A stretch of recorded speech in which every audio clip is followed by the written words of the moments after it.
ভালো করে শোনো। তোমার জীবনের সবচেয়ে বড় পরিবর্তনটা আসতে পারে মাত্র 1 বছরে। হ্যাঁ, শুধু একটা বছর। যদি তুমি চাও, তুমি পারো নিজেকে পুরোপুরি বদলে ফেলতে। কিন্তু সত্য একটাই, এই 1 বছরের জন্য উধাও হয়ে যেতে হবে। উধাও হওয়া মানে কি? পাহাড়ে গিয়ে বসবাস করা? না। কারো সঙ্গে যোগাযোগ বন্ধ করে দেওয়া? না, তাও না। উধাও হওয়া মানে নিজের ডিস্ট্রাকশনগুলো থেকে নিজেকে সরিয়ে নেওয়া।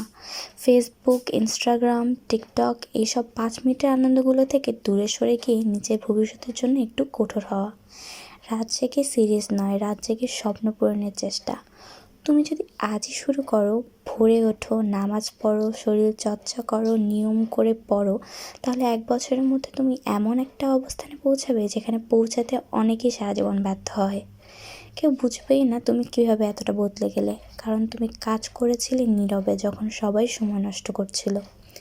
এই 1 বছর তোমার লক্ষ্য, তোমার বই, তোমার স্বপ্ন ছাড়া আর কিছু থাকবে না। প্রতিদিন একটু একটু করে এগিয়ে যাও, নিজের সঙ্গে প্রতিযোগিতা করো, অন্য কারোর সঙ্গে না। চলো না, একটা চ্যালেঞ্জ নেই, এই 1 বছরে নিজের সর্বোচ্চটা দিয়ে দেই। পরে না, আজ থেকেই শুরু করি, ধীরে হলেও চলি, কিন্তু থেমে যাই না। 1 বছরের শেষে কী হবে জানো? তুমি ফিরে আসবে আরও শক্তিশালী হয়ে। তুমি ফিরে আসবে এমন একজন হয়ে যে নিজের স্বপ্নের জন্য লড়েছে, হার মানেনি, নিজের ভবিষ্যৎ নিজেই করেছে। এই বছরের পর তোমাকে দেখে সবাই বলবে, ও কি সেই মেয়েটা যে আগে কিছু পারতো না?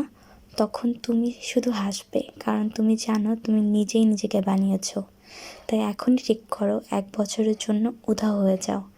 মিথ্যে সম্পর্ক থেকে, মিথ্যে উৎসাহ থেকে, নিজের অলসতা আর ভয় থেকে। এটা তোমার সময়, নিজেকে গড়ার সময়।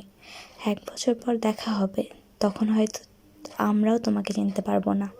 তুমি প্রস্তুত তো উধাও হয়ে যাওয়ার জন্য আর নিজেকে ফিরে পাওয়ার জন্য?